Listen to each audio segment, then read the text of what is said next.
Alrighty, welcome back to Shop and Ball. I am Aaron Chow, accompanied by John Harris, my co-host as always. We're back talking week 9 of the NFL season. And as always, we're going to dive right into it. A lot happened, of course. And let's start with the Thursday night game. It wasn't the most exciting game. Kind of went how the way we thought it would. Ugly-ish type game. Nonetheless, the Steelers, of course, pulled through to beat the Tennessee Titans 20-16. It shouldn't be a shock, as Titans did come into this game winless on the road, and that streak will continue. But Will Levis played, didn't do too bad. But what were your thoughts in regards to the Steelers' win here, John? Good win. In my picks, I think I took Tennessee, so I actually didn't expect Pittsburgh to win, although, like you said, I did think it was going to be an ugly game. Honestly, I thought that Pittsburgh offense moved the ball a lot better than I really thought they would, and I think that's in large credit to Deontay Johnson. I mean, the guy, he had a baller game, 7 catches, 90 yards, he got the touchdown, he was all over the place, but unfortunately, it seems like it did come at the expense of George Pickens, as he finishes with 2 catches for -1 yards, and he was very clearly upset after the game. There's already rumors, I don't know how people find this stuff, by the way, of like him unfollowing certain accounts on Instagram. Like, do people check that normally? There's someone that's probably just constantly perusing it. I know you can search their followers and following, so maybe that's or who knows? Maybe there's a bot or something that they have set on like watching their account, and it tells them. Right. I don't know.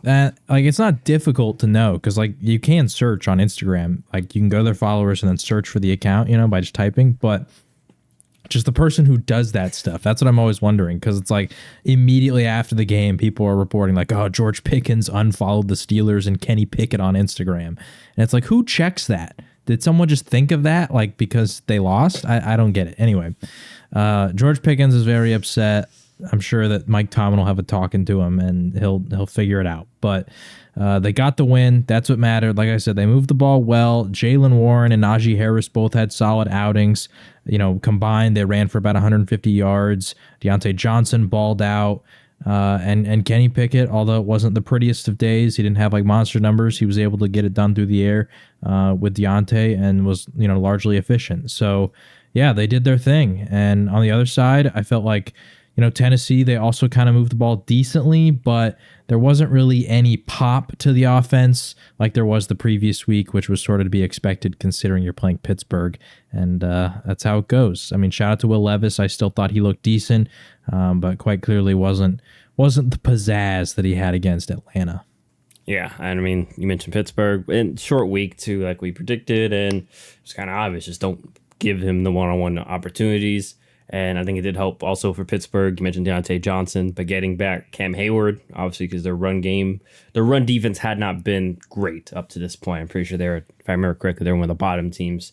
And while Henry was effective, still, you saw even in pass protection with Levis, he's still young, and so he took a couple of sacks, maybe some that you can kind of scrutinize, but nonetheless, like we've mentioned before, Tennessee lack of pop at skill position, really outside of DeAndre Hopkins, and once again, he's definitely on the back 9 of his career, and offensive line issues, of course, never help. So the fact that they did fight, kudos to them, but wasn't really much confidence for me, the team going forward, especially in regards to their offenses. But I'm very interested to see, and I probably should have watched back to see, maybe what Pittsburgh did in regards to the run game, because, I mean, one of my biggest criticisms has been their offensive line, and they were able to create lanes, and Tennessee's typically one of the better run defenses as well, so that was a little bit of a shock. I'm not sure if it was a short week or, what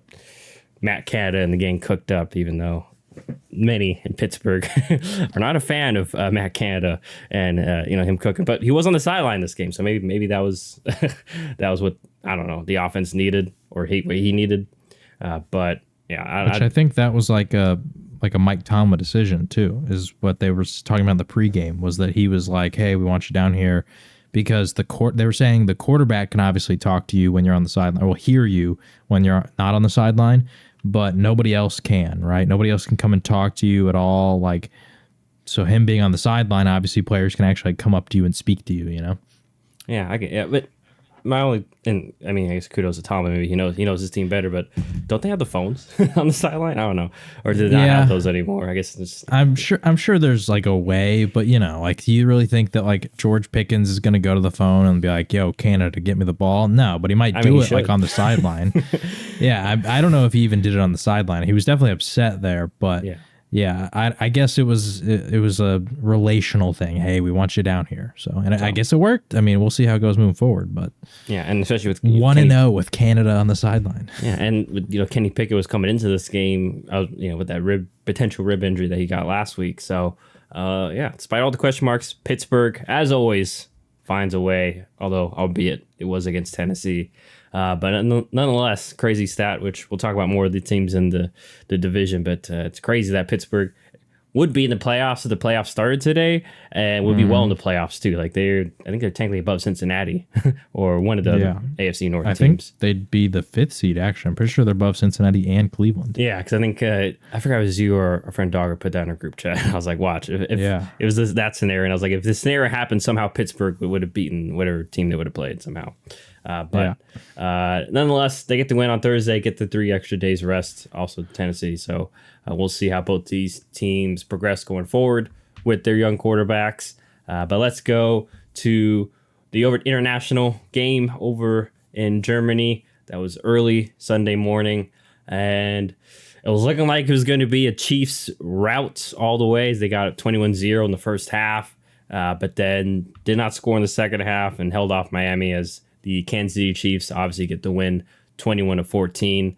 Less fireworks, I think, than many of us expected going into this. But what were your thoughts on the result of the Chiefs win? I mean, this is kind of what the Chiefs are probably going to be this year. And that's the defense is going to really be the shining unit. Because, like you said, that first half, although it was 21-0, so like the Chiefs offense moving the ball, like the 0 was kind of the thing that stood out there, was you're holding this Miami offense to nothing.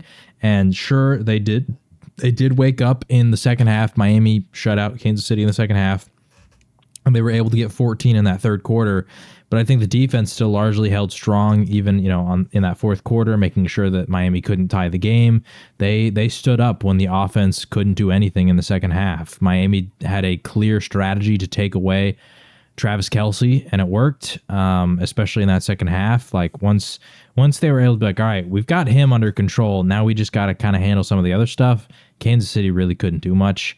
And yeah, I mean, it's a good win for Kansas City, but it does worry me moving forward for them. Just when you have to go into the playoffs, and before the season we were thinking teams like Buffalo, but as of now, if you got to go to the playoffs and you're playing a red hot Ravens or the Bengals who are really catching their stride, or even the Jaguars who are looking strong in a rematch after last year, can you do the same things when you're playing against teams that can take away Travis Kelce? Because that's clearly going to be the strategy moving forward for everybody that's going to play Kansas City.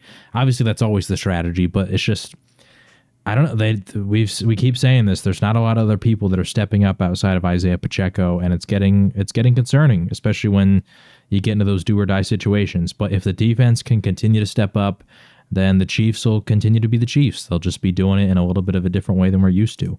And for Miami, I hate to bring the stat up again, but they still have not beaten a winning team since week 3 of last season. Wow. But yeah, you mentioned the defenses and obviously started the show, and obviously that lateral, fumble lateral 6 was the crucial point there. Do want to shout out, if you mentioned their defense, I mean, shout out some of their young players. I mean, obviously Trent McDuffie, he's the one that forced that fumble, but he's been great for them. Karlaftis has been a reliable edge guy. And I mean, speaking of Karlaftis, I was looking at just like the sack leaders the other day. He's like top 20 right now in sacks. So like I don't know. He's got like I think 6 or 7 on the year, which is like the same as Micah Parsons. So, which obviously, I'm not saying he's good as Micah Parsons, but just like in terms of raw sack numbers, the guy's having a great year. And so yeah, shout out to him. Yeah. So obviously he's being the contributor that they've needed on that on the opposite of Chris Jones on the edge. So, yeah, kudos to them and Spagnuolo for keeping it creative. And then, yeah, Miami, they got to find answers. I know it looks like they ran the ball well. Mostert had 12 for 85, and most of that was in that later second half when it was obviously Kansas City was playing to prevent the big play. So there were more running lanes. Early on, there wasn't much going for Mostert in the offense. And yeah, just did a really good job of doubling Tyreek and also not letting him get free releases and just making Tua pat the ball a little bit. And then the pressure gets home because we know that Miami's offensive line, especially in pass pro, is one of the weaknesses of their team roster wise. So and then I'm just saying, like, once again, I don't mean to harp on this, but we saw a couple moments of, okay, the McDaniels tricks are gone. Can you just make plays? And hey, Tua made a couple of plays, but then there was also some plays where, especially that last drive, the second to last play, where I don't know what happened on that throw. It was a complete duck. And then, I've already seen Dolphins fans, blaming the center for that last play because it was, a poor snap and such. But I mean, Tua didn't blame him. He can't put that on him for not, securing the ball. And so, we'll have to see how Miami, what they can do. And, because obviously I think they're going to make the playoffs. It'll just be a question of when you get in there, obviously got to get in there healthy. But when you get in there, can you win in other ways, I guess? And we'll see if they can, because right now, unless when their offense isn't going, it just doesn't seem like they can even later in the game just find other ways to move the ball, get points, etc. So, right. I mean, even just on that too, just look at the stats of Mahomes and Tua and compare them, and they're almost identical, right? Like Tua has 7 more yards, 1 less touchdown. Tua had 1 more completion on 4 more attempts. So like basically they had the same output, right? The difference is that Travis Kelce had 14 yards. He did not contribute to this win, realistically. Like, I mean, I guess he obviously contributes in the fact that like the defense is having to focus on him, but in terms of production, he did not really do anything. To where with Miami, you got Jalen Waddle, you got Tyreek Hill, your 2 leading receivers on the game. Raheem Mostert's been doing his thing. I mean, like you said, it came in the second half, so the stats are a little deceiving there. But like, schematically, they're doing all they really can, and if the output that you're getting out of Tua in that game is, not that great, matching Mahomes, who's throwing to Sky Moore and Noah Gray and Jerick McKinnon, Marquez Valdez-Scantling, and all these guys, like his leading receiver was Noah Gray with 34 yards. If that's the output that you're matching, it's just not good enough. You got to be better. And I say that too, not to trash on Tua, but it's time to have some expectations. Like the guy, he's been in the league for a long time.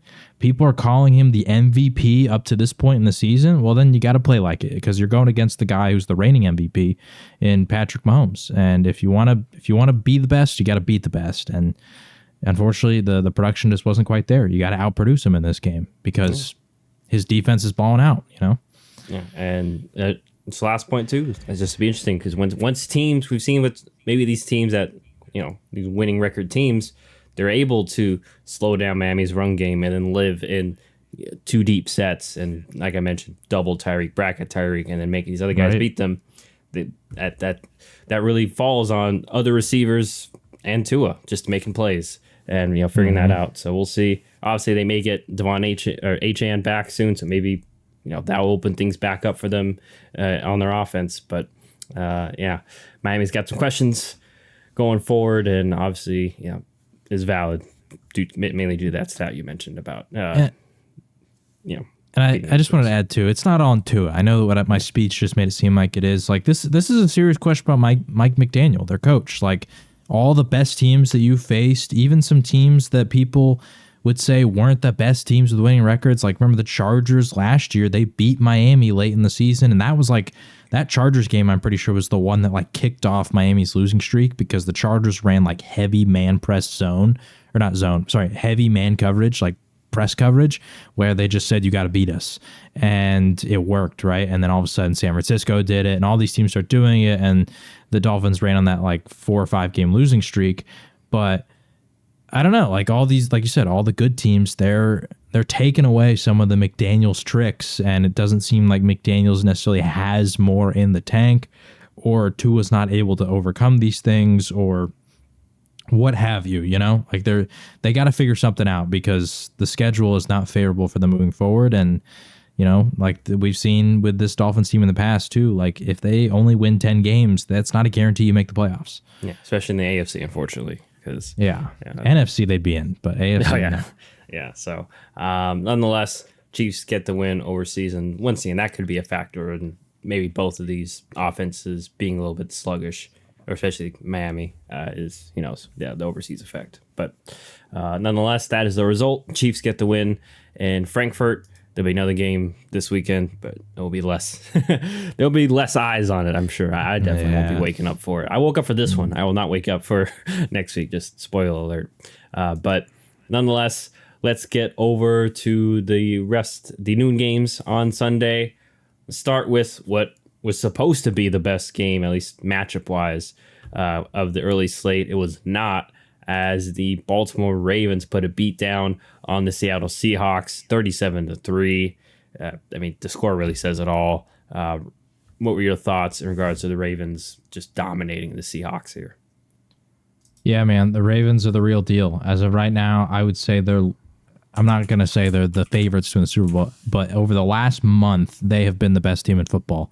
They have crushed the Lions. They now crush Seattle. Like, they're beating really good teams, and they're doing it in dominant fashion. They've won 4 straight games on a pretty massive win streak. I think the only other team that has a better win streak right now is Jacksonville, who I believe won 5. So, yeah, Baltimore is looking really good. Their points allowed, I think, is the least. Yeah, it's the least in the entire NFL. The closest team is Cleveland, actually, in their same division. But they've only allowed 124 points on the year, and at the same time, they've scored 239, which is only behind the Bills and the Dolphins. So, third most points in the NFL, or sorry, in the AFC, actually. Hold on. They're also behind the Eagles. And yeah, so they're 4th most points in the NFL, and the least amount of points scored against them. That's a pretty dang good recipe right there for success, right? Now, obviously, the question for Baltimore consistently has been, can they continue that success into the postseason? Can they stay healthy? So far, they are. The defense is firing on all cylinders. Lamar is looking good. And it's funny, too, because the offense still is not whole, right? Like, J.K. Dobbins got hurt, so they're using Gus Edwards and, like, a collection of running backs. Keaton Mitchell got involved this week, the rookie, and you know, he could be a factor moving forward. You know, the receiver room is still sort of like not fully solid. You know, Andrews obviously doing his thing, and then you kind of occasionally get some Odell, occasionally Zay Flowers, right? Very rarely Nelson Aguilar. So I don't know. It's just the Ravens are a very interesting team, because the fact that they've been able to look this good despite some of the deficiencies, if you will, on this roster is a really good sign for them moving forward, because with time, you got to imagine, you know, guys like Zay Flowers or Keaton Mitchell or even Odell, you know, I know he's a veteran, but he's new to the team. The longer they're here, the more ingrained they become in this offense, the more they kind of find their identity and are able to contribute moving forward. So, yeah, really impressive result from Baltimore.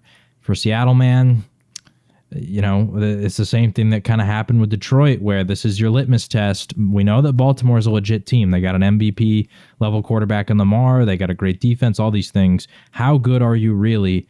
And I'm not, same message that I had for Detroit. I'm not panicking, but I do think this shows the difference between the AFC and the NFC, right? In the NFC, Seattle, one of the best teams over there, and they're getting absolutely crushed by Baltimore. And, you know, they might be able to make it work in the NFC for a little while, outside of, you know, the sort of top heaviness of some of those teams there. But ultimately, you know, got to go back to the drawing board, figure out a way to get Kenneth Walker more involved, DK Metcalf more involved, and, you know, limit some of these offenses from putting up major points on you. Because this is not the first team that's put up a lot of points on them either. Yeah. And I mean, yeah, that's my main point of concern for Seattle is that offense. It's just we talk about with other teams. I'm gonna say with Seattle, it's too much talent for them to only put up 3 points. I know the Ravens are, like you mentioned, a damn good defense, definitely top five this year. But I mean, as Shane Waldron, I feel like their OC has had just more to be desired schematically. You can have more motions. You could throw DK Metcalf a screen. I mean, I think he could, run after the catch. It seems like just athletically like a guy that could do that. Just saying. Obviously, I'm not sure what's going on with the running back room.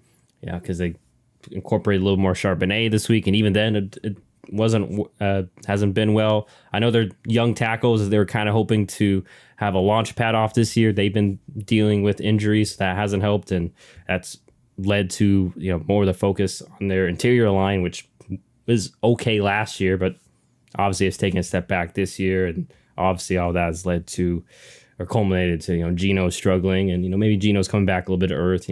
Some poor that one interception, kind of a poor throw. Right at is a little bit of an overthrow, but kind of like to my point I was saying though, it's not like they're helping him very much, giving him some help there. So Seattle still, like you mentioned, figuring out on both sides of the ball, and Baltimore though they're clicking. They're typical Baltimore style where they want to establish the run. They did that this game, and they've shown though Lamar was extremely efficient in the pass game that they can do more this year. And their defense has been a pleasant surprise because Baltimore usually has good defenses, but this year I had concerns about edge rusher and who's really on the boundary, but they've done a damn good job just getting a collection of guys.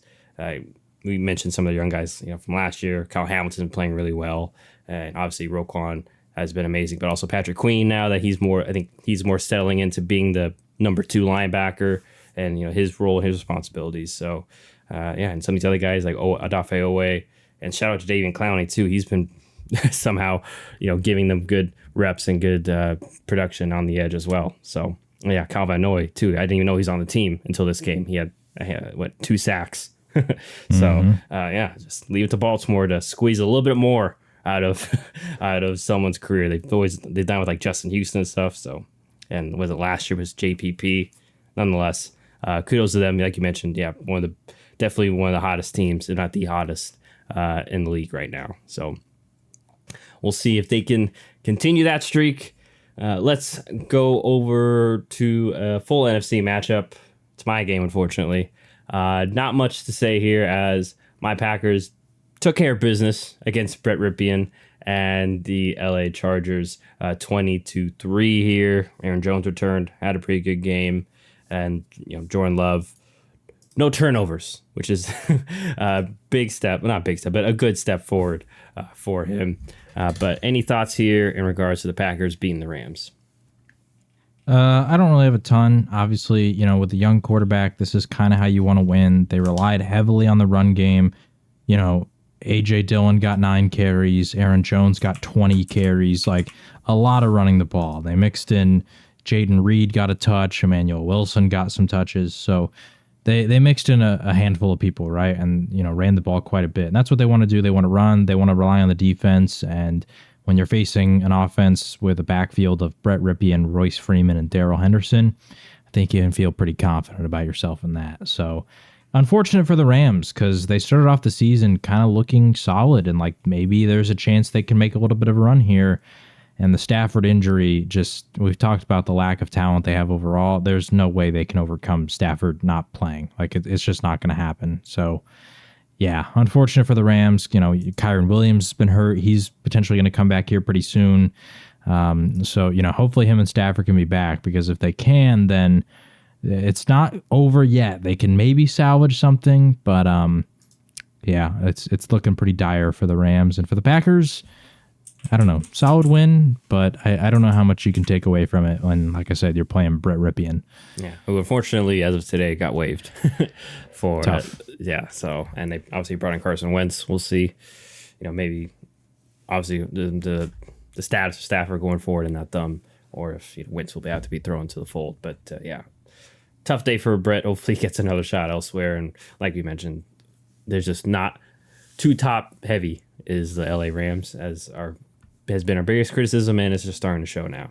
or not, no, but last year and then this year as well. So, yeah, we'll see what they do going forward, if they can find life. And obviously for the Packers, it's just continuing to see what all these young players, especially Jordan Love, what they got and what you can build on, if you can continue to build on them going forward. But let's go over staying in the NFC to New Orleans, where the Saints took care of business against the Bears, although it was a close one, as the Saints win 24-17. Quite a day for Paulson Adebo, as he was everywhere, almost literally, as he had a fumble recovery and two interceptions himself. So a big day for him. But nonetheless, the Bears kept it close. What were your thoughts here in regards to the Saints win? I don't have many. Saints Bears, not a great game. Bears still waiting for Fields to come back. I think it's probably got to suck if you're Bears management too, because in the potential that you do get that number 1 overall pick, you kind of wish that you had as much game film as possible on Fields to make your decision a little easier. So because obviously they'd be in the situation of, do they keep it? Do they trade it? Do they take Caleb Williams? Do they not? And so here they are. Ultimately, Saints handled their business. They're sitting at 5-4, and with a relatively easy schedule. I mean, like I predicted at the beginning, the Saints could be making a playoff push. It's no guarantee, because some games they look terrible, some games they look good. But ultimately, Derek Carr's been doing his thing. Kamara being back is good, despite the fact that he didn't really have any major impact on this one. But yeah, overall, good win for the Saints. They did their thing, and we'll see if they can keep it up. And for Chicago, like I said, I really don't know what to say about them when you got... It's similar to the Rams, right? Like, backup quarterback, backup running back. Like, I don't know. Yeah. Only thing I want to add is Chicago. I mean, they had opportunities to win this game. Just, that DJ Moore fumble, which really just a good play at Paulson Adebo, and Bajent. Well, he does show some promise of at least, hey, maybe he could be a bridge or starting level quarterback. He does show some of that. Obviously, showing some of his youngness. 3 interceptions, tough day for him in the office. But nonetheless, they had their opportunities. Unfortunately, did not pull through here. But yeah, Saints, like you mentioned, and I'm liking a little bit more of getting Taysom Hill involved. Well, not fantasy wise, but in regards to just objectively their offense, he does. I like how they're still finding ways to utilize him, along with all the other weapons they have. Obviously, this is a good bounce back game for Olave.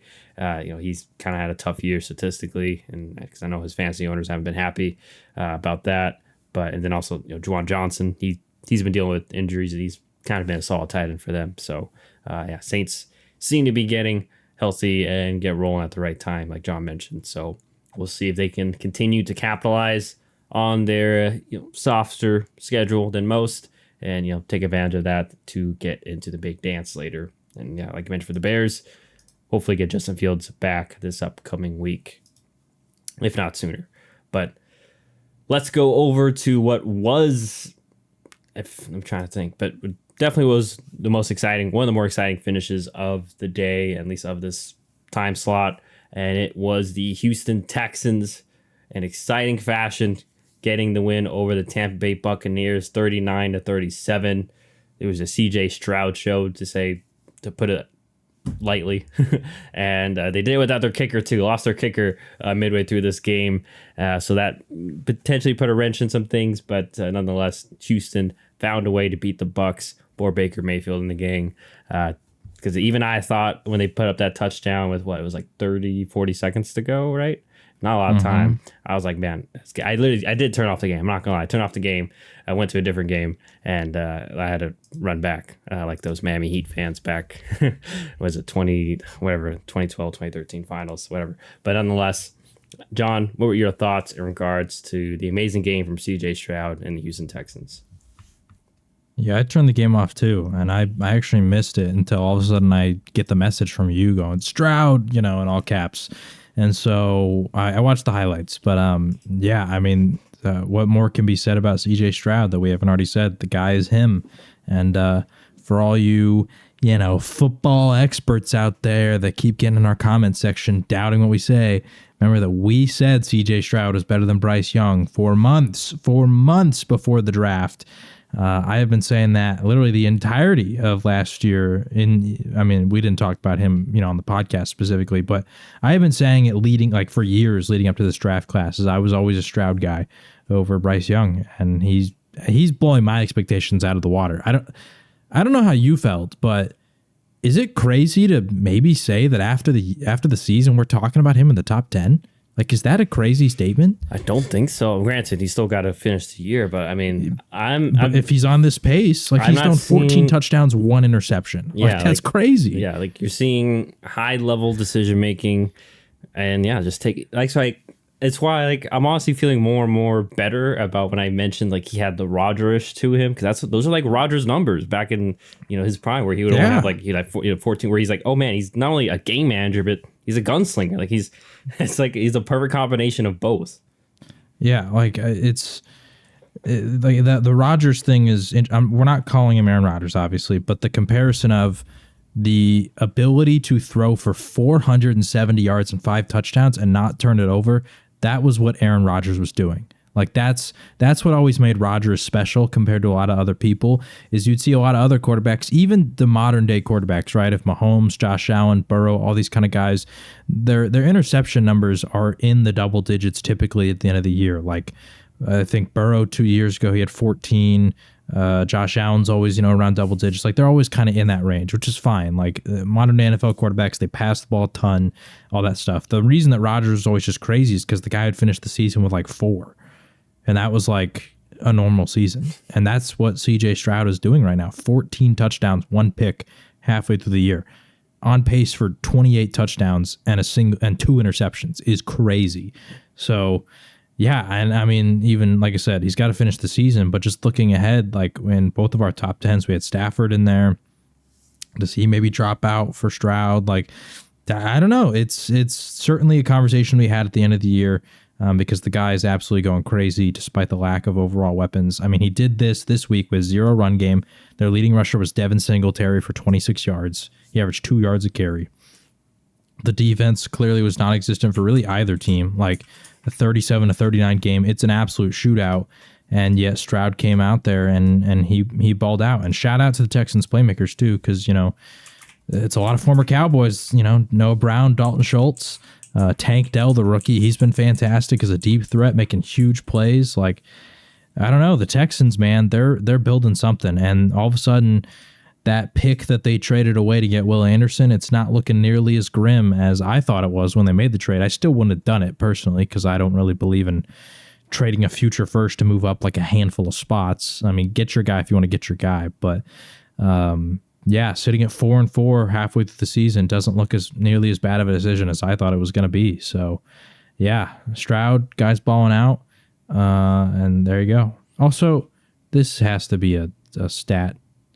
This has to be incorrect, but the stat I'm looking at right here says he has 0 carries for 10 yards. It was off a speed option. I don't know if you said that was one of the plays. It was and once again, I forgot to look up their OC. I forgot their OC's name, but their OC also, I think, give him some credit.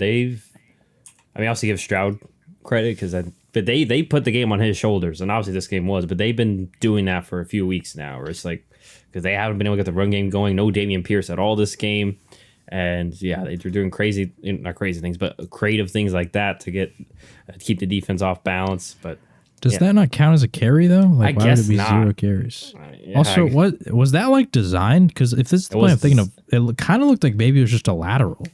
I don't know. I could be wrong. I'm assuming it's designed because usually the quarterback, especially after they hand it off, they kind of just chill in the backfield. You don't want to get hurt and such. So, but I'm assuming since Stroud was already trailing, that it was designed, but it wouldn't shock me, because the Chiefs one we talked about, that definitely was not designed. It was an impromptu. So I don't know, just a good heads up play maybe.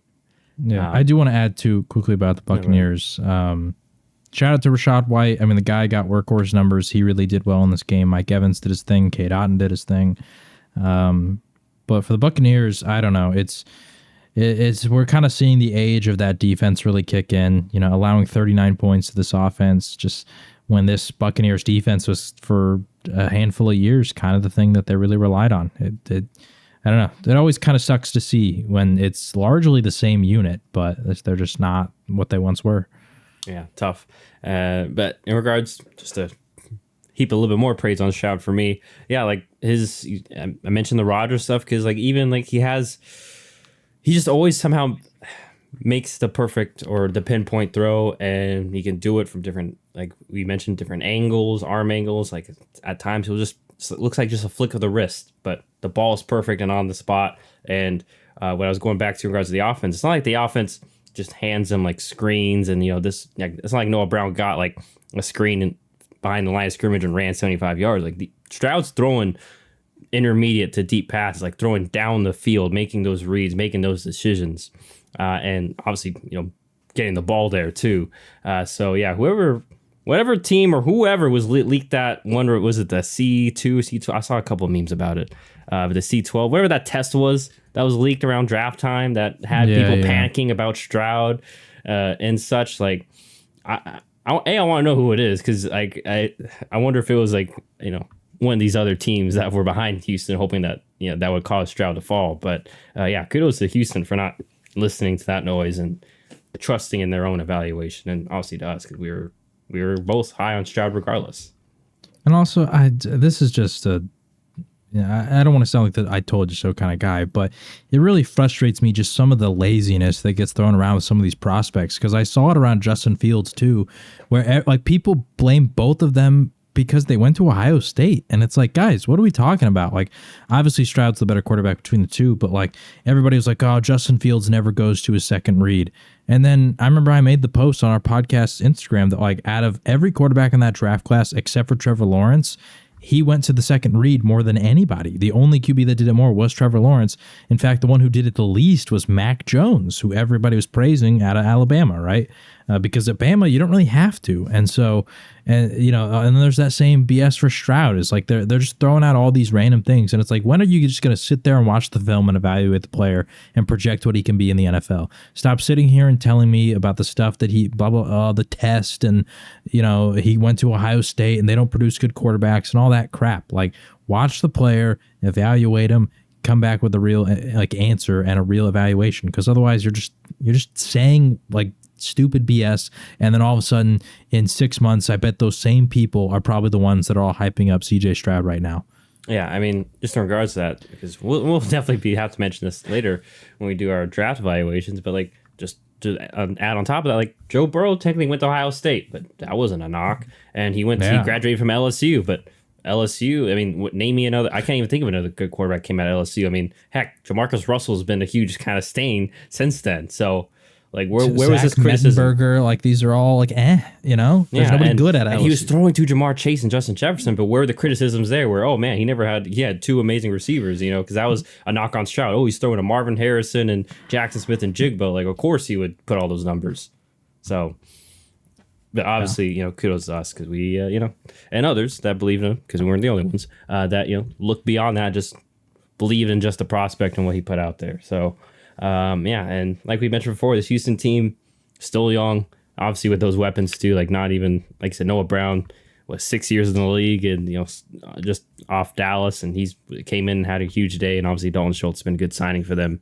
And yeah, good to see Tank Dell, Nico Collins still producing, and it's very exciting to see what Houston is building there, especially on offense. And I think defense, although wasn't their best day, young defense, and I think that they'll find their way. As Will Anderson's been a little bit better than I've expected, so I'm sure that'll come along as time goes and D'Amico's a defensive head coach. So I'm sure that will probably be a main point of emphasis in the offseason to address the defense. But yeah, Houston getting a big win, stealing that from Tampa Bay, because it was a good game from Baker and the offense too. A rare good performance from the Bucs there, but unfortunately their defense could not cash in late.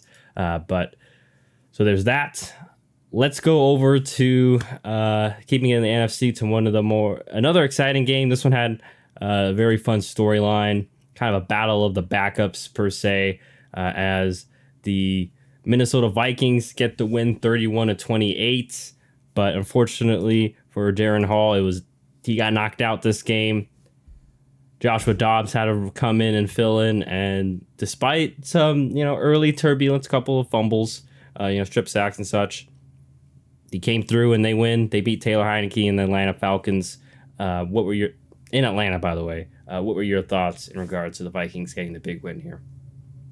Man, the Vikings, talk about a big comeback, because these they were 1-4. They're now 5-4. They've won 4 straight games.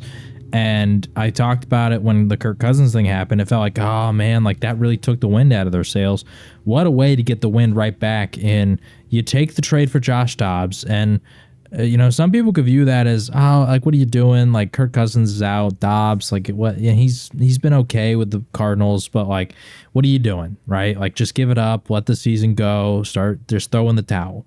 But they make the trade. The guy comes in, not even knowing like any of his teammates' names. I sent you the guys the video of the offensive line are having to learn his cadence on the sideline because like they've had no time with him at all to even learn something as basic as his typical cadence, right? And they're all huddled around him, and he goes out there and he balls out. Like, shout out to Josh Dobbs, shout out to that entire Vikings team, because the mental toughness that I think is needed to stick in the season after, being 1-4 and then making this comeback, and then Kirk Cousins getting hurt, your quarterback, your leader, he goes down, Justin Jefferson's out. Like, there was every reason for them to not want to win anymore, to throw in the towel, to say we suck, we're gonna give up, and they didn't do that. Josh Dobbs comes in, he did great. Like I said, shout out to everybody involved in that, because I know everybody's hyping up just Dobbs right now, but the coaching staff, the receivers, the line, like everybody doing their part to just make it work in this game. I was very impressed with Minnesota, because they had no business coming out with a win here, and yet they did. Yeah, and so, I mean, shout out to Minnesota. I don't know what else I can say, really. Yeah, sorry, but yeah, I literally learned that Bilal Powell was still playing in the NFL from this game. I was like, Bilal Powell's back. I remember when he was the Jets, and I maybe thought about picking him up in fantasy, like, was it 2-3 years ago? And oh shoot, he's there. Sorry, I didn't mean to interrupt you if you want to continue. No, and for the Falcons, I mean, I'm done. I'm done with Arthur Smith. I've been done for a long time. It's just ridiculous that Bijan Robinson can go out there and average almost 5 yards a carry, and yet we insist on giving the ball to Tyler Algier, who's averaging 3 yards a carry. Like, I saw something. It's been 5 straight weeks that Bijan Robinson has had less than 50% of the carries. That is ridiculous. I once again, the Pitts and the London stuff, you can maybe blame on the quarterback play. The running backs, are you kidding me? Algier's averaging 3 yards a carry on the season, and we're getting him just as involved as Bijan? They have the same amount of touches on the year. That's insane. That is insane. What are we doing? Why did you draft Bijan? Why? Like, I'm so glad they lost this game, because that is ridiculous. That is absolutely ridiculous that you would draft Bijan, Kyle Pitts, Drake London. I know I say this every single week, but imagine if this was a 3-point game. Imagine if maybe you gave the ball to Bijan more. He had 11 touches for 51 yards, 4.6 yards per carry. Algier had 12 for 39. Maybe if you gave 6 of Algier's carries to Bijan, he could have had over 100. That's more than the 39 yards that Algier gave you. And this is no shot at Tyler Algier, but there's a difference in a guy who's a 5th-round pick, who's decent, like he's a good number 2 option, he can be your change of pace guy, and a guy you picked 8th overall. What are we doing? Give the ball to your playmakers, Arthur. This is not rocket science. Like, give the ball to your best players and you'll win games. You're 4-5 now. You could be sitting here in a playoff spot, but you decide you just don't want to get people involved. It's ridiculous. Yeah, only thing I can think of is, and this probably isn't true, but this is just wild speculation, is a shadow tank in? I don't know. Are they trying just to I highly doubt it, obviously, that there's a shadow tank, but yeah, it's just there's no good explanation. like I just said, a lot of like you literally just eloquently basically said, there's a lot of talent there that's been invested there, and you're still not really producing, and it's not looking like you're trying to produce. At least with Seattle and some of these teams, like I see, there's DK Metcalf targets, and they just don't have the right way of doing it in my opinion. At least here, though, like you're mentioning, they're not even trying to put their playmakers they're literally giving those opportunities to other people, and it's mind-boggling. So Yeah, those were my thoughts exactly a little bit when the Vikings did manage to pull ahead at the end. It was, yeah, this is a little bit of karmic justice, Arthur Smith, for just I don't know. I don't know if they're like I said, I don't know if they're trying to save, preserve Bijan for the long run, but like you have a really good offensive line. Like that's what was the exciting thing too about especially fantasy wise, just drafting Bijan, but just in general was okay. Like this is a very good offense, run blocking offensive line. Chris Lindstrom was, if not one of the best, or the best, but one of the best guards last year, and still is. The line's still intact. So, and they put in Taylor Heineke, who is still not perfect, but I think has obviously shown he's better than Ritter, at least in regards to throwing the ball.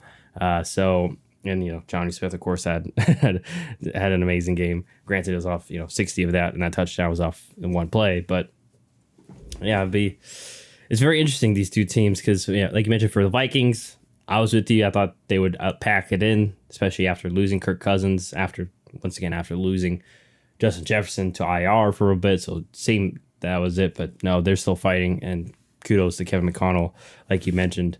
And who knows if he'll be pushing for that coach of the year at the rate they're going. But it's who knows what's going on in Atlanta. While Minnesota, they're really riding high.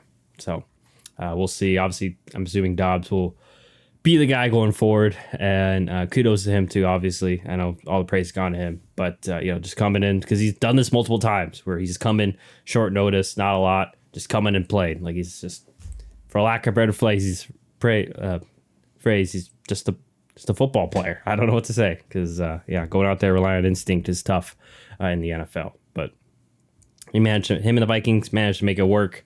They get the crucial win over Atlanta. Like we mentioned, who knows what's going on in Atlanta? We'll see going forward. But let's go over to two teams that are definitely at the bottom and will probably be packing it in soon, as the Washington Commanders. They beat the New England Patriots 20-17. That score basically says it all. No points in the fourth quarter. Shocking. But what were your thoughts here, John, in regards to the Commanders' win?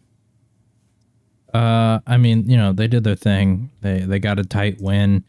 It's unfortunate for Mac Jones. He was having an okay game. The efficiency wasn't quite there, but he wasn't turning the ball over. And then boom, the final drive to potentially go and tie the game or take the lead, he throws the interception. And I say unfortunately, because that's going to be, that's sort of been the conversation around Mac Jones the whole year, has been the turnovers and the poor play. And because of that, now they're going to blame him for this game. And like I said, I'm not calling him perfect by any means. But yeah, it's just unfortunate. I'm also I'm wondering why they didn't run the ball more. Zeke did not have success. Ramondre did. Ramondre had 9 carries for 87 yards. I don't know if that all came on like a one big play. I don't know. He did get a 64-yarder. So okay, but even then, it's still 8 for 23. It's still 8 for 23 it's not great, but I don't know. Clearly, the explosive run was there. Just regardless, I don't know. Ramondre only getting 9 carries feels strange. Like, we talk about the lack of playmakers on this offense. Ramondre is probably your best guy. Like, why are we not maybe running the ball a little bit more? I don't know. Just overall, 15 carries between those two in a tight game feels like we could maybe get them more involved, because I just can't ever see a world where you want Mac Jones, in the way that the season has gone this far, where you want him to have to throw it 44 times, especially when at halftime you're leading 14-10. Like, come out in the second half and pound the rock, Like, that's, I don't know. Maybe I'm crazy here, but that's kind of my big concerns about the Patriots there. And then for Washington, they're sitting 4-5. I mean, they're competing. They are competing. If there's one thing you can say about Washington, it's they're competing. They're fighting. Yeah, and I will say, Sam Howell, I feel like we said this every week, he has a bit bad. Like, okay, like I could see why. I can see if they have confidence in him going forward to be their guy. And it's kind of like an inverse. These two teams, like New England, they need more sizzle. Like, even that interception that was off Juju's hands into the safety, it was a little unfortunate for Mac. But I mean, yeah, like you alluded to, like Mac should not be throwing the ball 44 times when Demario Douglas and Juju Smith-Schuster, and no offense to Demario, because he could be a little better, but I think he is what he is right now, even though he's young. And like Juju, obviously, not not the best receiver, not a receiver that you're going to rely on week in and week out to not only produce but be the number one guy. So yeah, like you mentioned, a little bit odd there, and yeah, like New England. I mean, it's been unfortunate. Like Tyquan Thornton, unfortunately, I think he got hurt, so he was supposed to kind of be their deep threat. So, like I mentioned before, it just feels like once again New England has to play perfect to have a chance to win, and as the years have gone on since Brady has left, it's just gotten worse and worse. They hung on there for a while, still had some playmakers. Obviously had Cam there, and they had that different style of play. But now there's just, who you're going to turn to late in the game, like you kind of alluded to. Who you going to turn to late in the game to reliably make a play? It's not going to be Mac Jones. That's not who Mac Jones is. There's no one else really here on that offense to give you that, some of those plays and be the playmaker, for lack of a better phrase, that they need. So, while Washington, on the other hand, we don't have McLaurin and a bunch of guys that they've invested in, and it's nice to see that their offense wasn't the best day in the office, but they got it done. And we'll see what direction they take, because like by all accounts, like I said, it seemed like Washington too was packing it in with trading their 2 defensive ends, and there's the report that it was mainly the front office that was pushing for that, and the coaching staff wanted to try to make it work. So. Nonetheless, I guess they found a way to have their cake and eat it too in regards to that, because they still got the win and they managed to offload those guys for assets. So we'll see if they can keep building confidence, maybe save Ron Rivera's job, or if that's already a foregone conclusion. And for Bill, it's not looking great. But I don't know what the solution is for New England at this point. So Washington getting that big win, almost to 500. Let's go over to a team that got their sole big win last week. I thought that they would rally for their coach and win, but unfortunately they did not. The Indianapolis Colts managed to get the last laugh against Frank Reich and the Carolina Panthers, 27-13. What were your thoughts here, John? Yeah, unfortunate for the Colts. It is what it is. Well, sorry, not unfortunate. Fortunate for the Colts, it is what it is. Unfortunate for the Panthers. Bryce Young, he threw the 2 pick sixes. Like, that's the game. I think the score indicates that like the Colts dominated this one. Quite frankly, it was a close game. Like, though, if you remove those 2 pick sixes and they punt the ball and they make the Colts drive, the Colts did not have a lot of offensive success here. Like, Jonathan Taylor was not efficient at all. He did get the receiving touchdown, which was, solid, but that's just kind of a consolation for an overall, honestly, kind of a bad day. And the same goes for Zach Moss. Like, the Panthers defense did their job. It was just Bryce Young throwing the 2 pick sixes. Sorry. It was Bryce Young throwing the 2 pick sixes that really just kind of, gave the Colts the win. Like, it's tough. Those are throws that I think Bryce is going to learn on, because both of them were late throws to the flat. One was like on a failed screen, and is ultimately I don't hold that against Bryce. That's a throw that, like, we've seen a lot of quarterbacks. Trevor Lawrence made some mistakes like that his rookie year, where you got to learn that you can't make those throws late, especially to the flat. If you're gonna do it, you'd rather overthrow those than underthrow them, because as Kenny Moore showed, you can undercut that real easily. It's a hard throw to make to the sideline. That's a very far distance. And if you don't put enough zip on it, because, that was one of the concerns about Bryce Young, is he doesn't have a Josh Allen, Mahomes, Herbert level arm, right? He doesn't have that crazy arm strength. If you can't put that zip on it, you just can't make that throw. Yeah. So, I'll take over while you recover, because there's not much like you mentioned. I mean, Colts didn't have to do much, and it was a struggle for them on offense. Wow, Panthers is just turnovers. Basically, Bryce Young with 3. Obviously, those 2 literally for pick sixes. I'm guessing, maybe Kenny Moore heard your criticisms of the Colts defense and took it upon himself. Unlike that they did, but great game from him. And these Panthers, like we mentioned, they're still a young team, still got a bunch of holes. Bryce Young's a quarterback that's going to need a good offensive line. Unlike a Stroud, where he can throw receivers open, make plays off script on his own, or make almost perfect pinpoint passes against no matter what defense.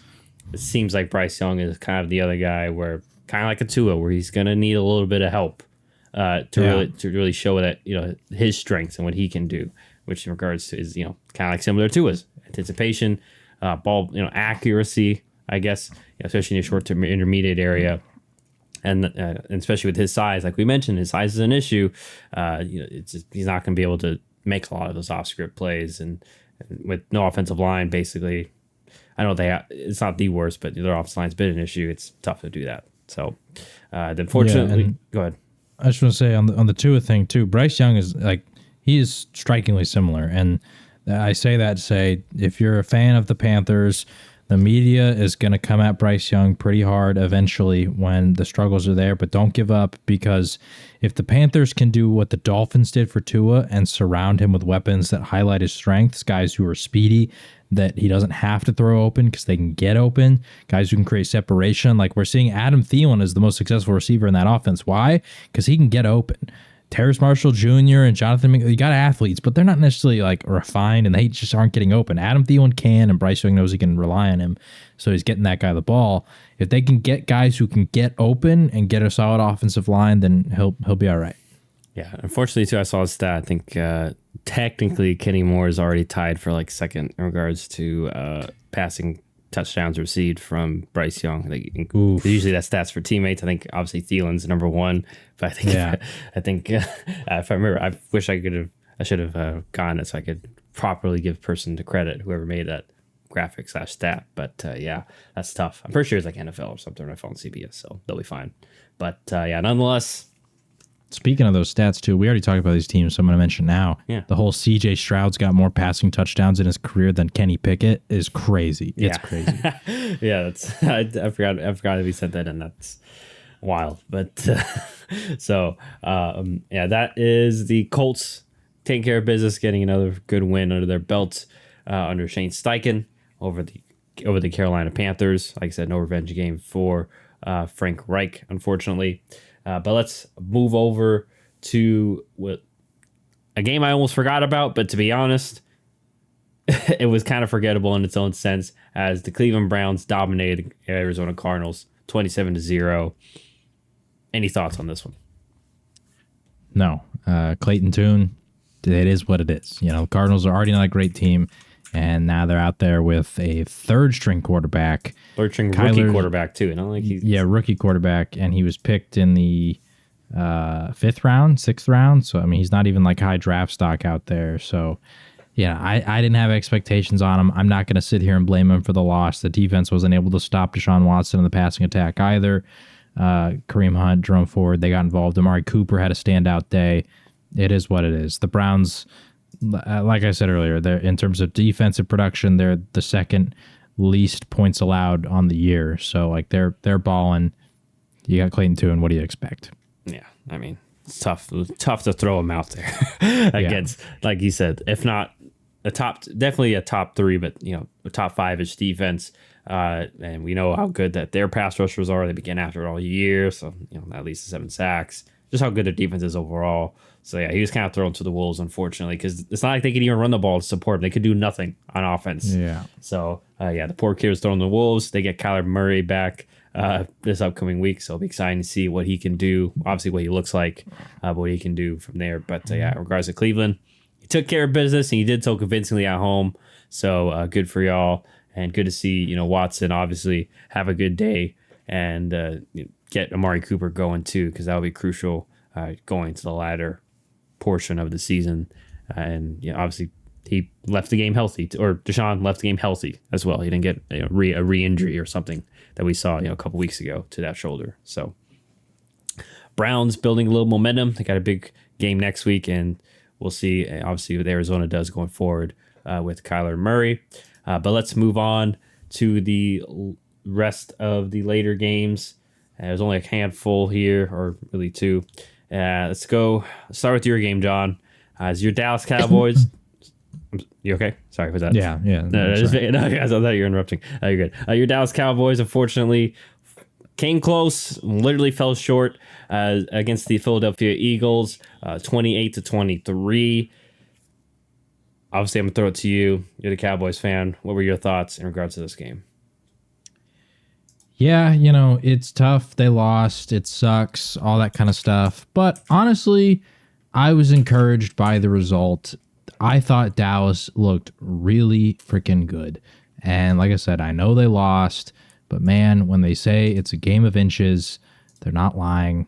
Like that's what this game came down to. And I really think that the way that Dallas played, the way in which they were able to consistently move the ball, I was impressed with everything I saw out of that offense. Like, I think the one big criticism I would have is I would still love to see Tony Pollard get more involved.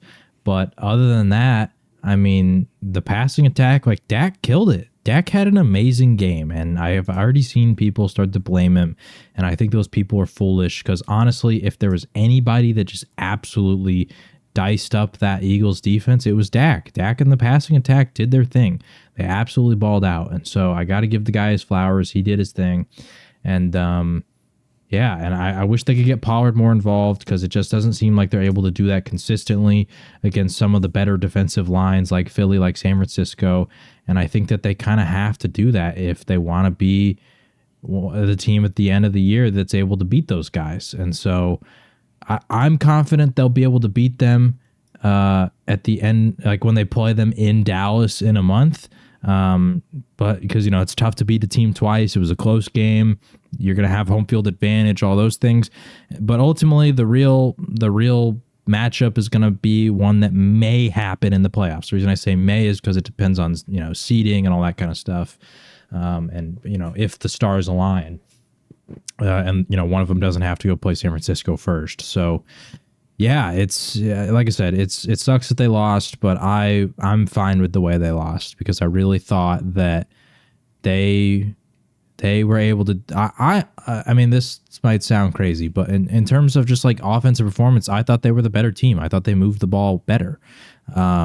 Now, Philly defensively came up big in certain moments, specifically at the end of the game where they got that huge sack on a Dak when they were going down to try and win it. They forced him out of bounds on that 2-point conversion. So, like, I'm not taking anything away from Philly, but Philly's offense just felt a little inconsistent. It felt like they would have a good drive, then they would kind of stall out. Then, to begin the game, it was just a little And then they really got the momentum in that third quarter where they got the ball. They scored immediately at a halftime, and I think that was Sirianni getting some adjustments. Boom, they score. They stop Dallas. Boom, they score again. But that was kind of the only like consistent moment of offense was those two drives. Outside of that, it felt like they were kind of moving it in spurts. DeAndre Swift wasn't able to get going. A.J. Brown, finally, his streak of 125-yard games was broken. So ultimately, like I said, if that same game was to be replayed in Dallas, I'm confident that Dallas can go out there and win it. Now, I say that knowing that Philly is probably going to adjust between the games too, because I'm sure there's things they're going to learn from the two games. But yeah, ultimately, the secondary they have does not scare me, and that's the one thing that I've been preaching all year, or even last year, is that's the weakness of this Philly team is the secondary, and even with Kevin Byard, it was tough. I mean, like, it partially comes down to, and I've always found this somewhat confusing, they refuse to have Darius Slay or Bradbury follow anybody. They are always on the outside. And so Dallas always is, like, this happened last season too. CD is able to have big games because they just put him against your nickel corner, and that was Eli Ricks for most of this game. Eli Ricks was burnt like a crisp. Like, it was terrible. Like, I mean, just look, CD had 191 yards. That's most of that is coming against your nickel corners. So I feel like schematically, if Philly wanted to match up a little better defensively, I don't understand why they wouldn't have one of those guys just follow CeeDee Lamb. Maybe they don't think they're capable of it. I don't know, but I don't know. I'd want to see my best corner take away the one playmaker because, like I said, they're not able to get Pollard consistently involved. Like, he had like 2 or 3 big runs, but that was largely it. And none of the other receivers really made many big plays outside of Jake Ferguson. So yeah, I will say there was the 1 4th down where Dak threw to Ferguson, to Jalen Tolbert on like 4th and 8. They did not convert late in the game. When look back at that play, the announcers were criticizing him for not throwing to CD. CD was bracketed, so I'm fine with him not throwing to CD. If you go rewatch that play, the two criticisms you can have of Dak is the 2-point conversion. You got to have your feet. You got to keep your feet in bounds. Like, he's just got to know that. You got to keep the spatial awareness there, Dak. But that's like a whatever. Like sometimes it happens because he's not the fastest. But the one that you can actually really criticize him on is that 4th down at Tolbert. Jake Ferguson instantly destroys Zach Cunningham on the line. Zach Cunningham tries to press. Ferguson blows by him in a second. Like, he has 6 yards of space between him and Cunningham, who he left behind him in the dirt. I don't know who would be in front of him because they ran man across the board. Byard's the lone safety. He's going with CD down the field. If you throw to Ferguson there, you might get a touchdown. That's the one play where I'm like, man, like, Dak, you got to make that throw. You got to see that. When you look back, it looks like he's looking at CD first. That's his first read. Sees that Byard has bracketed him, instantly swerves over to the right side, knowing it's one-on-one coverage, just throws it up on the comeback route to Tolbert. Tolbert doesn't get separation. So that's the one play that I'd really critique Dak, but otherwise, I thought Dallas offensively was able to do their thing. I was impressed by Dak, Mike McCarthy, honestly, the whole staff, because I thought they called a great game. Now, I do want to address the unfortunate elephant in the room, and that is Michael Gallup. I'm starting to think that this is going to be his last year as a Dallas Cowboy. I looked at the contract situation. They do have a potential out after this year where they have 3 years left on the deal that all go for about $13 million on average per year. If they cut him after this year, they would only take $13 million in dead cap, which would basically be like they lose 1 year's worth of his salary, which is obviously still a chunk, but considering you'd have to pay 3 times that over the next 3 years, I think they're going to cut him. And the reason I believe that is Gallup had that drop early in the game, and he basically did not touch the field for most of the game until the end. He got a pass interference drawn on him late, but Tolbert took a lot of his snaps, leading to him getting that touchdown, him being in on that 4th down play where it was CD, Brandon Cooks on the left side with Ferguson, and Tolbert by himself on the right side, which was typically where Gallup would be. And Gallup was not touching the field, man. And it sucks because I'm glad that he got his contract, he got paid, all those kind of things, because the guy was a stud when he first came in the league. But he's one of the few cases of people that I've seen where he tore his ACL, and I just don't think he's really ever been the same player. He doesn't feel like the same Michael Gallup that he once was. Yeah, I agree with that in regards, especially since I had investment in him. In our Dynasty League, I was one that was hoping that he would come on the better side of, come back from that ACL.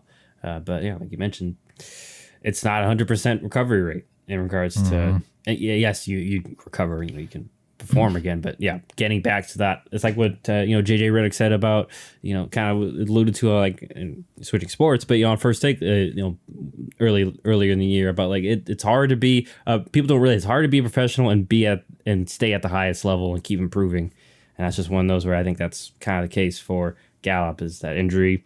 He just seems like you said, just not himself, or not capable of his previous self, and that can be frustrating when obviously you were better before. It's just hard to get back to that level. But I don't have much to add. You mentioned I was worried going into this game about Philly being able to overpower Dallas in the run game, but it looks like I didn't get to watch much of this game, but it seems like y'all did a really good job of doing that. I'm unsure if that was loading the box or just winning your one-on-ones.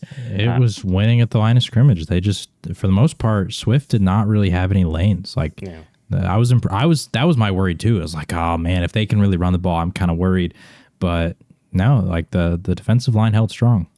Good. And Hurts still had an efficient game throwing, but like you mentioned, they can definitely tell that Philly offense isn't at the level that it was last year. And once again, they lost their offensive coordinator and their defensive coordinator. I think as far as seeing kind of a step back on both sides of the ball, especially schematically and creatively. But yeah, I think this is a game where they definitely would miss Shane Steichen because he would have a few tricks or a few specific tendency breakers within the game plan against Dallas. But nonetheless, Philly's still damn talented, and kind of like some of the elite teams where they can kind of they can kind of play their A minus, not their tip top game, but still win. But yeah, I'm with you. I'm definitely more encouraged that Dallas can hang with them. And yeah, I hadn't going into this. I really didn't have any criticisms of, if any, of Dak. He played great. He did what he needed to do. And yeah, y'all are not in that game without Dak Prescott, basically, essentially. So I mean, there's maybe only a handful of other quarterbacks, but once again, like we always said, you can only have the one you got. And Dak did really good. So, yeah, and definitely a building block for your meeting later down the line. And injuries are unfortunate, but, Philadelphia does lose Dallas Goedert to that forearm fracture, which, that's definitely going to be huge. And he's probably going to have to go on IR. So, and your game's, it's in 4 weeks. So, very unlikely that Goddard will be back for that one. So, that may help in regards to that. But it'll be interesting to see how Philly also looks going forward, losing a key piece in their offense. As we mentioned. Go ahead. I was just gonna say, and they got to go through the fire and the flames during that span. They got to play Kansas City next week, Buffalo, San Francisco, then us again in Dallas, and then Seattle. Like that's the next 5 games for them. That's a rough stretch. Now they do have their bye, so not next week, but 2 weeks. Yeah, when they play. Kansas 2 City. weeks. Sorry, ASPN's not agree with that, but yeah. Even then, you'd kind of wish if you're Philly that maybe you have the bye in the middle of all those games. You're gonna have a 5-game stretch of those 5 games. That's a little rough. I mean, that's if Philly comes out of those 5 games and they have not lost, they're the best team in the NFL. They're gonna win the Super Bowl. Yeah, very likely. So we'll see though. Obviously, gotta keep playing, but. Good win for Philly, obviously taking care of business in Dallas. Although you lost, good building block when you see them again, like you mentioned later in the year.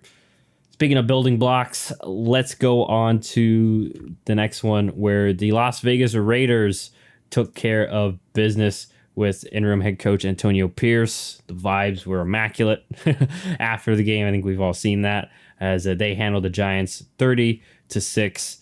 Giants obviously, unfortunately, lose Daniel Jones in this one to an ACL injury. So obviously, you can see why a little bit of why the result was that, as Tommy DeVito unfortunately had to be thrown back out to try to save the day, and that did not happen, obviously. But yeah, John, any thoughts here in regards to the Raiders dominating the Giants?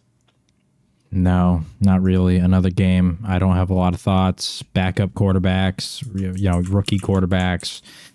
I don't have much to say outside of, I'm the interim coach thing.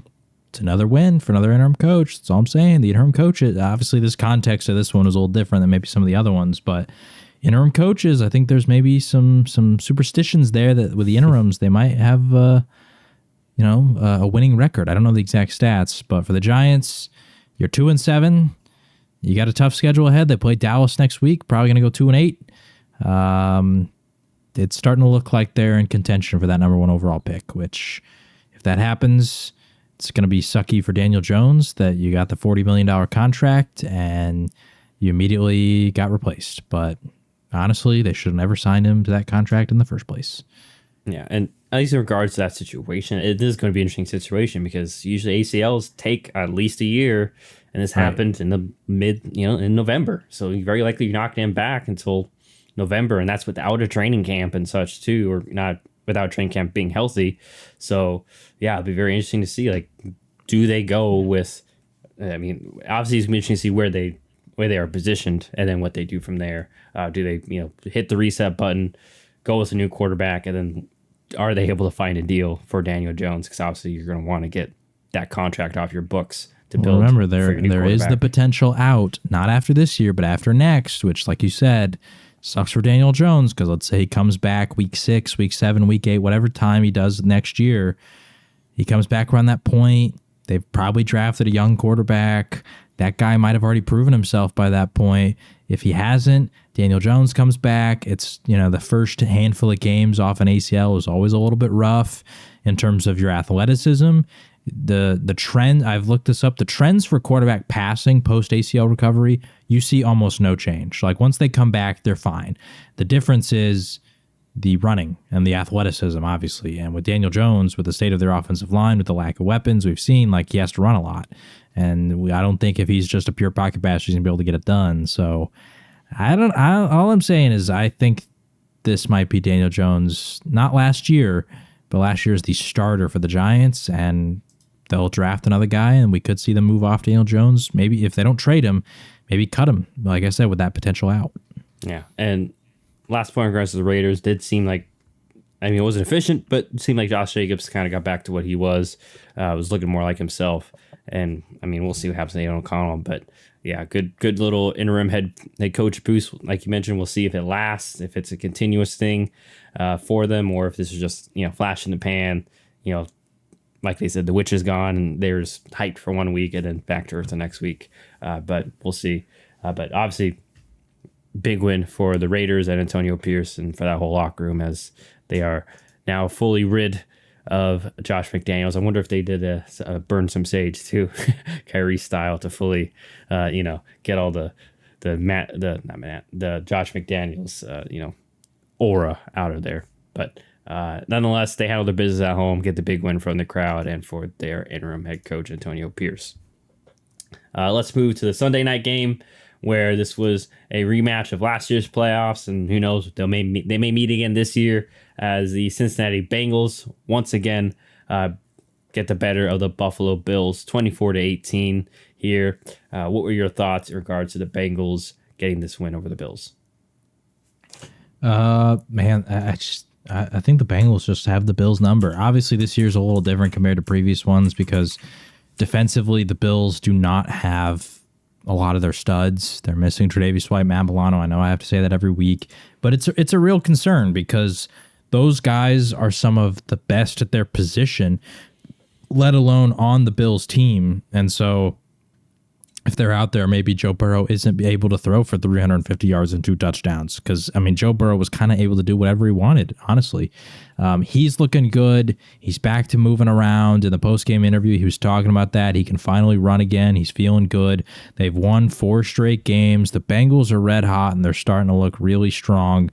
And like I said with the Ravens, if there was any teams that feel real, like, if you had to ask me which team today is coming out of the AFC, the Bengals are certainly in that conversation.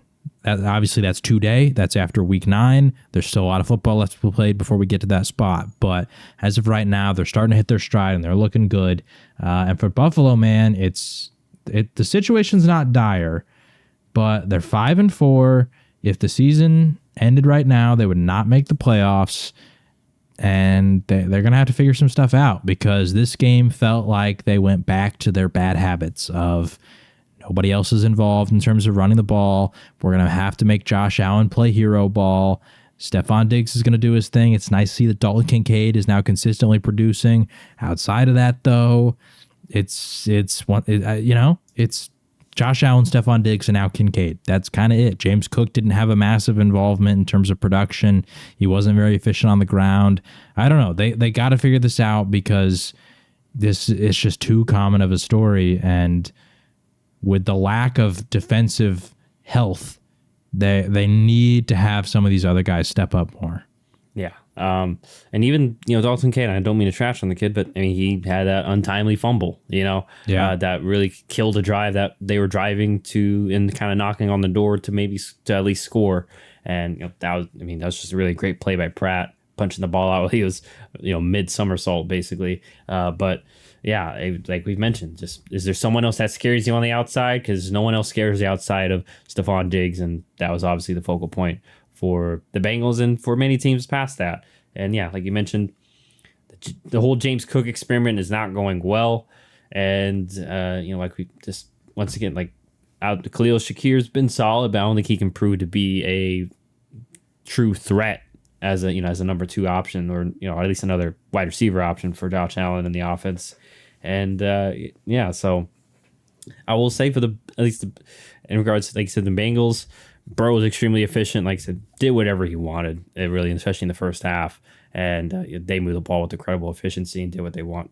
Like I said, did what they wanted to do. So, it's like we came into the season, I had concerns about the Bills because I was like, man, like they didn't really get any better from last year. It seems like they're just kind of running it back and not adding much. I know they added Dalton Kincaid, but get nothing out of Gabe Davis, and I know the pick wasn't Gabe's fault, but it seems like there's no connection there right now. They're not clicking. Him and Josh Allen, they're on the same page.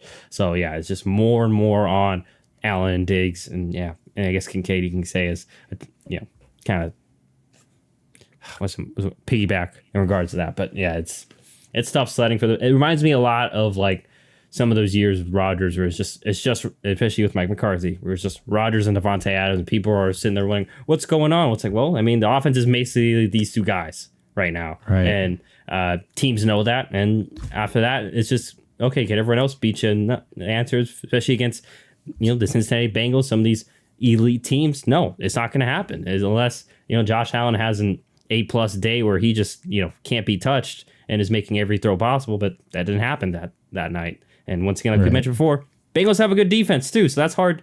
It's already hard on top of that. Like once again, Bengals have, like we've talked about, they're kind of one of the more underappreciated defenses just because Burrow and Chase and Higgins get all the shine on the opposite side, I feel like. So yeah, Bills got their work cut out, and I think we've mentioned this before. Do have, like you mentioned, tough schedule. Yes, they have the Broncos next week, but then Jets. We know the Jets are no cakewalk, and then Eagles, and they do have a late bye.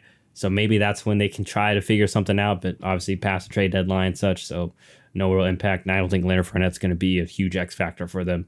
And then Chiefs right after the bye, and then Cowboys, and then Chargers. So, and then Dolphins at the end of the year, where they're likely going to be having both teams having to play for something, either whether it be a playoff spot, just a spot, or ranking. So it's they got to figure things out, and they got to figure things out quick. And yeah, otherwise, like I've mentioned before, I'm not sure if it's Sean McDermott that needs to be moved on from, or maybe they need to find a different OC, because Ken Dorsey too. It's definitely been a drop off since Brian Daboll has left. So also, a question for you: How do we feel about the GM of the Bills? Because obviously they've drafted some spots well, right? Like you got to applaud the pick of Josh Allen, right? It was a risky pick, but they went out and they got him.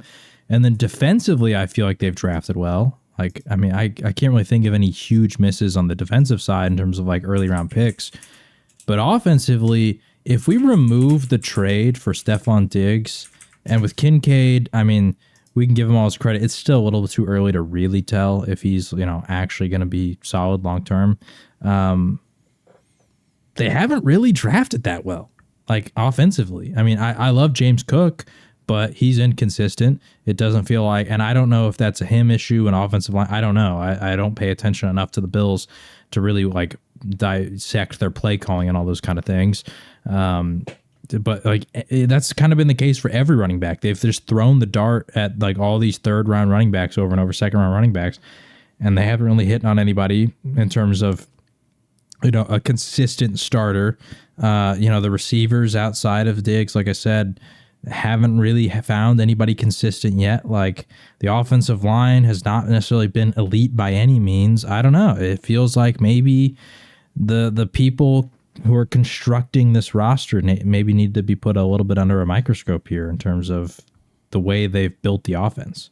Yeah, I would agree. And especially if you look at least what they've used their draft pick investments on. I know they got Kincaid last year, and they did go Cyrus towards a guard, though, in 2023. But look at 2022, they did grab Cook second round, but after that, it was really just Kyrie Elam first round corner, and they get Terrell Bernard third round, and then wasn't. So, yeah, like not investing their early, obviously more valuable picks into offense and even free agency, if you think about it, because they're big. They went and reached big for Von Miller, which I understand, maybe to help out that defense. But outside of free agency, haven't really been able to get another person either. So, yeah, I'm with you. Then Zach Moss, we're seeing him. Hey, he's doing pretty well in Indianapolis. So, yeah, right. like maybe, like you said, there is a good point that it's either be development or maybe, like I said, the coaching change. And yeah, that is definitely a point of concern to look at. I would agree in regards to that because, yeah, to sum it up, yeah, they haven't really put a lot of investments into the offense with their early picks until really this year. Once again, that's guard and tight end, which they, especially for tight end, like we mentioned, sometimes takes time to do so. But yeah, like they be interesting to see what they do. Maybe they trade it again for a wide receiver, and I'm not sure the cap space either. But yeah, I don't. I think it's fair to criticize the front office. And I kind of wanted to highlight that point too that you made, is that, like, when you look back on their early draft picks the last handful of years, because this was, the critique that we had a lot with the Packers, right? Is that they were always using it on defense or all these different things when everybody was like, go and get a receiver, right? Outside of this year, where they took Kincaid, Osiris Torrance in the second, they took 2 offensive guys in the first 2 rounds. Last year, Kaiir Elam, James Cook, Terrell Bernard, like you said, James Cook, he's a running back. They did take Khalil Shakir in the 5th round, but, it's a 5th round, right? Who knows if he can truly produce. The year before, first 2 rounds, Gregory Rousseau, Boogie Basham. The year before that, they didn't have a first-round pick, but they took A.J. Epineza in the 2nd round. The year before that, they went Ed Oliver in the 1st round. The year before that was, the Josh Allen pick. And so, like, since Josh Allen, the only first-rounder that they've spent on that was offense was Kincaid. And everybody else are, 2 defensive linemen. Then Epineza, if you count him as like the first pick they had, it was 2nd round, but another defensive lineman and then a corner. And so it's like, man, imagine what this offense could be if you did what, let's say, the Vikings did, right? Where you have Justin Jefferson, you go out and get a Jordan Addison. I don't know the receivers that were necessarily available for them in some of these selections, but even like you said, the big money pickup they went out and got was Von Miller. They're putting so many assets onto that defensive line in the 1st, 2nd, and free agency that I don't know. It feels like maybe we could spread that out a little bit more, because also, just quite frankly, I don't feel like this Bills defensive line is feared the same way like a Philly would be. No. They're not bad. They're still a really good defensive line, but can we say they're elite? No. I don't know.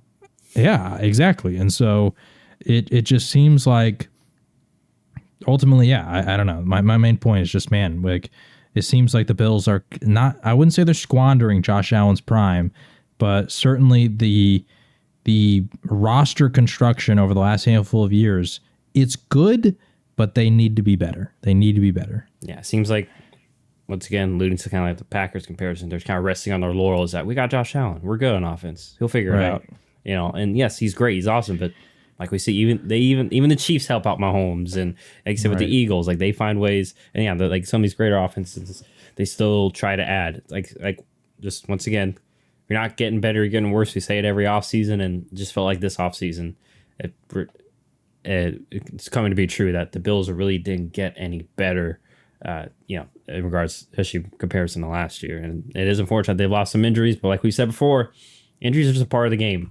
And it's just, you still got to build that depth, and Bills showing that despite they put all that draft capital in that defensive line and such, it just hasn't panned out. So we'll see if they can. Go ahead. I don't want to harp too much on this point, but I'm just trying to look back at some of the previous drafts, right? Like, let's look at where, they picked, they took Gregory Rousseau in 2021 in the 1st round at 30.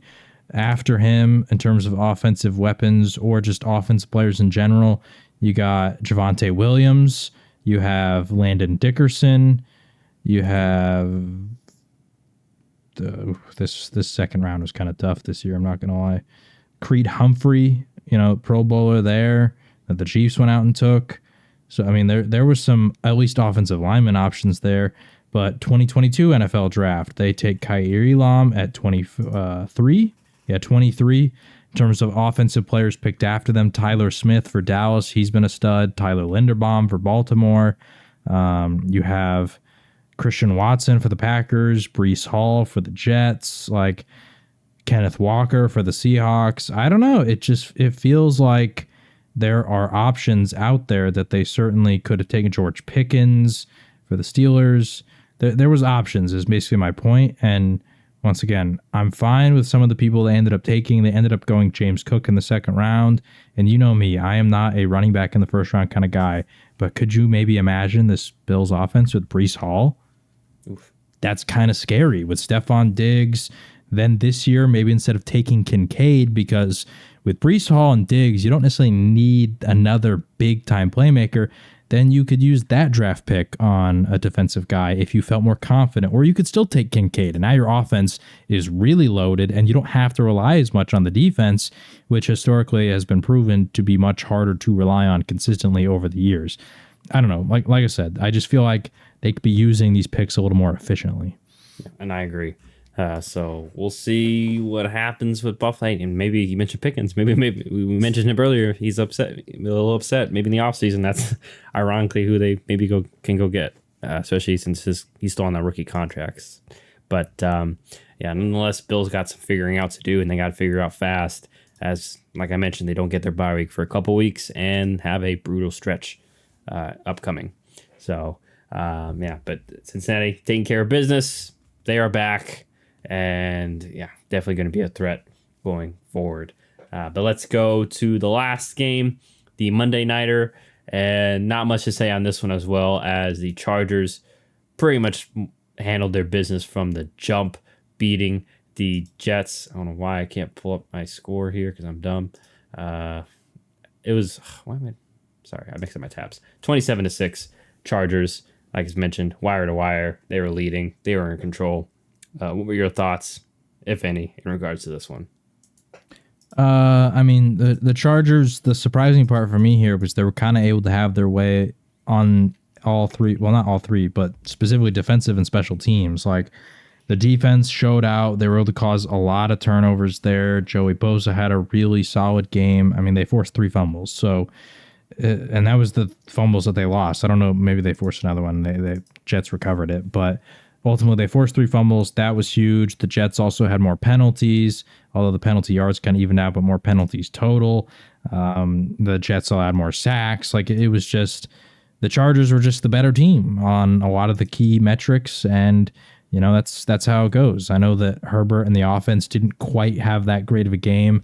Austin Eckler, once again, inefficient. With Josh Palmer and Mike Williams out, the offense has yet to find a secondary option outside of Keenan Allen in the receiving game, which is kind of unfortunate that Quentin Johnston has not been able to really pop as of yet. I'm still not going to give up on the guy because obviously, it's 9 weeks into season. How many receivers have we seen maybe just take a little bit to really get acclimated to the NFL?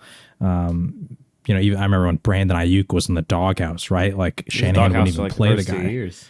Yeah, like he wouldn't even play the guy, and now look what he's doing for San Francisco. So by no means am I declaring that Quentin Johnson is a bust or anything, but just as of right now, they're a team that has high expectations just due to the quarterback they have, and now he's getting paid as well, and they're not quite living up to that due to unfortunate injuries and a lack of production from the guys they've picked up to try and fill that gap. And it sucks for the Chargers because I really felt like they could be in a much better spot than they were, and I thought the pick of Quentin Johnson was specifically to try and overcome the Mike Williams and Keenan Allen injuries that had been persistent over the last few years, and I do think that was intentionally why they did it, but it's just unfortunate that Quentin's kind of taken a little bit longer than they maybe expected to adjust to the NFL life. So yeah, good win overall for the Chargers. And ultimately, the Jets are one of the better defenses they're going to play on the whole year. So by no means should they panic because of the lack of offensive production in this one. But it's definitely encouraging if you're a Chargers fan. Because if you came into this game and you said, hey, we're going to win, but we're going to do it through defense and special teams, as a Chargers fan, I would take that because that's kind of, the defense specifically has been something that's let them down in the earlier parts of the season. So I do think it's somewhat encouraging that the defense is kind of able to get it together. Now, moving forward, the emphasis needs to be on marrying the two. You can't just have some games where it's all offense and some games where it's all defense. You got to put them both together, and then you'll have something special. Yeah, and that's really easier said than done. I don't know that's what you mean because that's been the Chargers issue for a bit, but for years. For years, yeah, basically, especially special teams. So it's good to see that they got some consistency there. Only thing I want to add on is regards to Jets. Like we've alluded, like I mentioned, offensive line is pitiful to say the least. Is not a good offensive line. So yeah, I've seen a little bit of the and granted he deserves some criticism, but a little bit of the haters, start calling for Zach Wilson's head. But once again, like, what do you expect? They have a poor offensive line. And really, once again, outside of, I feel like I've said this a couple weeks ago, I probably did, but outside of the receivers, outside of Garrett Wilson, who really scares you as a receiver? No one really. And, Breece Hall, they're still, obviously, like I said, he's kind of relying on the offensive line. So the fact that the line's not great doesn't help. And yeah, I mean, you see the numbers. I mean, Zach Wilson, 33 completions. I'm not even going to attempts, 33 completions and for 263 yards. So he didn't even have time to move the ball downfield. And like you mentioned, they had some dumb penalties too, a couple of untimely ones. So that pushed drives back. So yeah, I mean, I'm very interested to see this whole Rodgers situation to play out. Not to try to give him too much limelight, but I'm just wondering because he's apparently going to be, he's hinting he may come back in a couple of weeks. What happened with him and Derwin James? Yeah, he said we'll be back in a few weeks. I'm just like, do you want to come back to this era? Because I feel like the risk of I'm not a doctor, so I mean I don't know anything. But I'm just saying, like, just from layman's medical. I mean, they're 4-4 though, so like. But my worry is this line can't protect. And that's true. You throw Rodgers back out there, like, I don't think it's going to be that much better, at least for longer. You maybe get, like, I just feel like it'll be, and especially coming back from this serious injury, like, if I'm Jets front office, I'm like, yo, Aaron, you're great, but, like, can we wait a little bit? Let's make the playoffs over here. I don't know. I'm not sure if, we'll see what happens there. I'm just very curious to see, because that might happen where Rodgers would be like, I'm good to go, but the Jets front office may be like, well, wait a minute, let's not throw you back out there, buddy, and, throw you to the Wolves here to get potentially re-injure that or, injure something else. Because, yeah, their offensive line's not very good. And, yeah, outside of receivers, I mean, Garrett Wilson's the only one that can, I would say, confidently get separation, like I just mentioned. Because, once again, Al Lazard, that's more of a Rodgers signing. But even then, he's had a lot of ups and more downs than ups. As a Packer fan, I would know in regards to that. He's had a few good games. And he's a talented guy, but he's not always going to be he's not a consistent number 2, like I mentioned before. He's more of a 3. So, yeah, and I mean, no one else. Tyler Conklin, no offense to Tyler, he's just an okay tight end. So, yeah, I'm interested. I'm monitoring that situation. I'm not as a hater, just as a pure, like, I'm interested to see what happens for the Jets in regards to that, and obviously with the rest of their season. Because obviously, if they keep losing, then they may then Rodgers himself, they may not even try to let Rodgers come back because no point if you're not going to make the playoffs, but. And just to add on to the Zach Wilson thing too, like the fact that he had 33 completions, 49 attempts, like that's not a recipe for success for the Jets, and they know it. Yes, that's not how they. Yeah, if you had told the Jets, especially even Jets fans, hey, Zach Wilson's got to throw 49 times this game, or really 57 because he got sacked 8 times. So right. if he could drop back 57 times this game, how are you feeling about that? I bet you a lot of them are saying no, that's not good. And on top of that, Breece Hall is averaging 3 yards a carry, so there's not a lot of efficiency in the like. You add all these things together, man. Like I don't know what you expect from the guy. If Aaron Rodgers was not on this team, I think that, and Zach Wilson came into the season, he was expected to be the guy, then the criticisms are a little more worthy because he's the starter, right? But the moment you become a backup quarterback, like I said, I've said many times, the expectations change entirely. There's a lot more emphasis on what did the coaches and the system do to make sure that you did not be put in bad situations, because you're the backup. Your job is to make that guy be put in good situations and win the game. Yeah, and obviously they didn't do that. Yeah, and obviously this is a team that was relying on Aaron Rodgers to get them to the next step. And he got out, and there's still a young team. Like I mentioned, still Breece Hall, second year? Garrett Wilson, second year. I just mentioned how bad their offensive line is. They still got to fix that. And even their defense, well, it's been great. It's still technically young. So, yeah. And let's not forget the offensive line, too. Like, they're missing Elijah Vera Tucker. They're missing, there's injuries. So, this isn't the best offensive line they even have. Yes. They're not even putting out their best available guys. So, yeah, I'm not panicking, Jets fans. Patience, especially for Rodgers. We'll see, though. Maybe he will defy all odds and come back in the same season that he tore his Achilles. And that would be crazy. But, yeah. That beat the Adrian Peterson, what was a 7-month recovery into a 2,000-yard season. Like, that beat that. Yeah, that would be wild. I just say that because I see there's that footage. I'm sure you saw of him, chucking that 50-yarder. I'm like, Aaron, you won't even have, and people are freaking out. Like, guys, he wouldn't even, right? At the state of the offense is right now, he would not have time to drop back and throw that ball, and B, I don't think anyone's getting open outside of Garrett Wilson to even, to get separation that far down the field. So it's keep leaving the pipe dreams of Jets fans, but it's okay. He'll be coming back apparently soon. So unfortunately for the Jets, though, they don't get that win Monday night. Chargers take care of business, 27-6 in New York. So that, probably is another reason why there's a bad taste in their mouth, but patience is what we are preaching. But otherwise, that is all for the Week 9 results and reactions. Anything else you wanted to add or mention before we call it there? This, with the way the season is now, this is the halfway point, right? So yes. I think this, trade deadline's over. This is kind of when a lot of teams, you got to look yourself in the mirror and really figure out who you are. I had the same spiel a handful of weeks ago about, like, after the first 4 games, you got to kind of start thinking, are we a good team? Do we need to start making moves to try and go all in? All these kind of things. We're seeing certain teams are the Bengals, the Jaguars, which they had their bye, but they're on a 5-game win streak. All these kind of teams, the Ravens, the Vikings, they started to find their stride, and so they have belief. There's other teams that are maybe on losing streaks that are maybe not feeling as confident. This is kind of the moment where, as a coaching staff, they're all going in there saying, all right, this is who we are. How do we either continue this, or how do we elevate ourselves past this? Correct. So, we'll see. What teams take. Obviously, November, crucial month, because I feel like this is right now. There's a lot of parity. Right now, there's a lot of everyone. But this is the next 4 weeks, or when I know it's cliche, but when the separation starts to begin, where, like you said, like the Patriots. Mm-hmm. Sorry, Patriots fans, but like it's very likely that you're going to be in the same boat, or even worse, in a couple of weeks. So same with Giants fans. So, and as well as Arizona and Carolina, y'all can start, looking for.